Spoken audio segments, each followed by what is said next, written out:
2026년 6월 10일 연중 제10주간 토요일 제1독서 열왕기 상권 18장 20절에서 39절의 말씀입니다.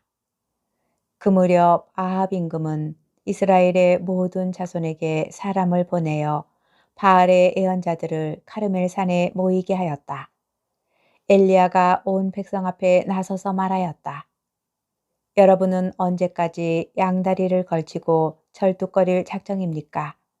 주님께서 하느님이시라면 그분을 따르고 바알이 하느님이라면 그를 따르십시오. 그러나 백성은 엘리야에게 한마디도 대답하지 않았다. 엘리야가 백성에게 다시 말하였다. 주님의 예언자라고는 나 혼자 남았습니다. 그러나 바알의 예언자는 450명이나 됩니다. 이제 우리에게 황소 2마리를 끌어다 주십시오. 그들에게 황소 1마리를 골라 토막을 내어 장작 위에 올려놓고 불은 붙이지 말게 하십시오. 나도 다른 황소를 잡아 장작 위에 놓고 불은 붙이지 않겠습니다. 여러분은 여러분 신의 이름을 부르십시오. 나는 주님의 이름을 받들어 부르겠습니다. 그때에 불로 대답하는 신이 있으면 그분이 바로 하느님이십니다. 그러자 백성이 모두 그것이 좋겠습니다 하고 말하였다. 엘리야가 바알의 예언자들에게 제안하였다. 당신들이 수가 많으니 황소 1마리를 골라 먼저 준비하시오. 당신들 신의 이름을 부르시오. 그러나 불은 붙이지 마시오. 그들은 자기들에게 주어진 황소를 데려다가 준비해 놓고는 아침부터 한낮이 될 때까지 바알의 이름을 불렀다. 바알이시여 저에게 응답해 주십시오. 그러나 아무 소리도 대답도 없었다. 그들은 절뚝거리며 자기들이 만든 제단을 돌았다. 한낮이 되자 엘리야가 그들을 놀리며 말하였다. 큰 소리로 불러보시오. 바알은 신이지 않소. 다른 볼일을 보고 있는지 자리를 비우거나 여행을 떠났는지 아니면 잠이 들어 깨워야 할지 모르지 않소. 그러자 그들은 더 큰 소리로 부르며 자기들의 관습에 따라 피가 흐를 때까지 칼과 창으로 자기들 몸을 찔러댔다. 한낮이 지나 곡식 제물을 바칠 때가 되기까지 그들은 애연 황홀경에 빠졌다. 그러나 아무 소리도 대답도 응답도 없었다. 그러자 엘리야가 온 백성에게 이리 다가오십시오 하고 말하였다. 백성이 모두 다가오자 그는 무너진 주님의 제단을 고쳐 쌓았다. 엘리야는 일찍이 너의 이름은 이스라엘이다 라는 주님의 말씀이 내린 야곱의 자손들 지파 수대로 돌을 12개 가져왔다. 엘리야는 그 돌들을 가지고 주님의 이름으로 제단을 쌓았다. 그리고 제단 둘레에는 곡식 2수하가 들어갈 만한 토랑을 팠다. 그는 장작을 쌓은 다음 황소를 토막내어 장작 위에 올려놓았다. 그러고 나서 물을 4항아리 가득 채워다가 번제물과 장작 위에 쏟으시오 하고 일렀다. 그런 다음에 그는 2번째도 그렇게 하시오 하고 말하였다. 그들이 2번째도 그렇게 하자 엘리야는 다시 3번째도 그렇게 하시오 하고 일렀다. 그들이 3번째도 그렇게 하였을 때 물이 제단 둘레로 넘쳐 흐르고 도랑에도 가득 찼다. 곡식 제물을 바칠 때가 되자 엘리야 예언자가 앞으로 나서서 말하였다. 아브라함과 이삭과 이스라엘의 하느님이신 주님, 당신께서 이스라엘의 하느님이시고 제가 당신의 종이며 당신의 말씀에 따라 제가 이 모든 일을 하였음을 오늘 저들이 알게 해 주십시오. 저에게 대답하여 주십시오. 주님, 저에게 대답하여 주십시오.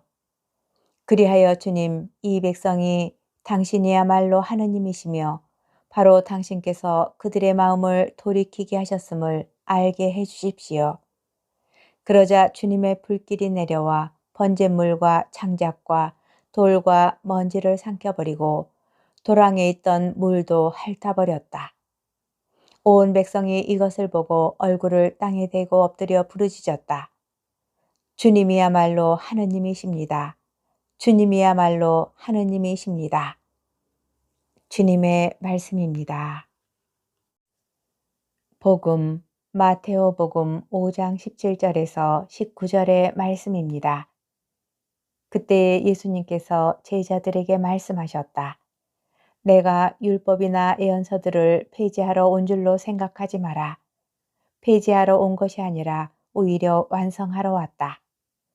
내가 진실로 너희에게 말한다. 하늘과 땅이 없어지기 전에는 모든 것이 이루어질 때까지 율법에서 한자 한 획도 없어지지 않을 것이다.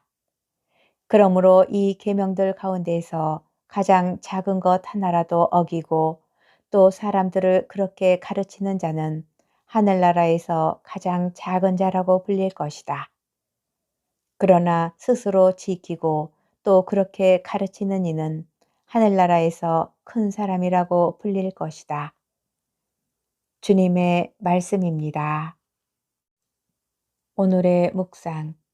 오늘 복음에서 예수님께서는 율법과 예언서를 폐지하러 온 것이 아니라고 말씀하십니다. 그러나 예수님께서 하신 말씀을 자세히 보면 기존 율법을 보존하려는 것이 아니라 율법의 목적을 이루려는 쪽에 초점이 맞춰져 있습니다. 율법과 예언서는 마테오 복음서에서 구약 전체를 가리키는 상징이며 예수님께서는 그것을 무너뜨리는 분이 아니라 그 본디 의미를 끝까지 찾아 목적지에 이르게 하시는 분이십니다. 그래서 율법을 완성하신다는 말씀은 참된 의미를 밝힌다는 뜻으로 율법을 철저히 따르거나 빈틈없이 실천하는 것이 아니라 구약 전체가 뜻하고 의도하는 바를 그리스도 안에서 밝히 드러내는 일이 됩니다. 율법의 규범과 실천은 늘 그대로 이어져 오지만 더 이상 형식적으로 되풀이하기만 할 수는 없습니다. 예수님께서 오셨고 율법은 예수님을 통하여 새롭게 해석되어야 합니다. 예수님께서는 하늘과 땅이 없어지기 전에는 율법에서 한자 한 획도 사라지지 않는다고 말씀하십니다. 그러나 모든 것이 이루어질 때까지 라는 단서가 붙습니다. 이는 희생 제사와 관련된 율법들처럼 율법의 어떤 규정들은 그리스도께서 오심으로 완전히 이루어져 더 이상 필요하지 않지만 하느님 사랑과 이웃 사랑처럼 어떤 규정들은 그분과 함께 그분께서 재림하실 때까지 지속됨을 뜻합니다. 신앙인은 율법의 본뜻을 이해하고 실천하는데 유연성도 지녀야 합니다. 예수님께서는 율법을 어기든 지키든 누구나 하늘나라를 향하여 있음을 분명히 하십니다. 율법은 단죄의 도구가 아니라 하늘나라로 초대하고자 하는 하느님 자비의 도구여야 한다는 것입니다. 율법은 하느님과의 관계를 지키고자 하는 삶의 질서이며 그 질서는 예수님 안에서 더 깊은 사랑의 논리로 다시 정리됩니다. 우리는 율법을 지켜야 하지만 율법을 어기는 이에게도 율법의 이름으로 사랑과 연민과 자비를 전하였으면 합니다.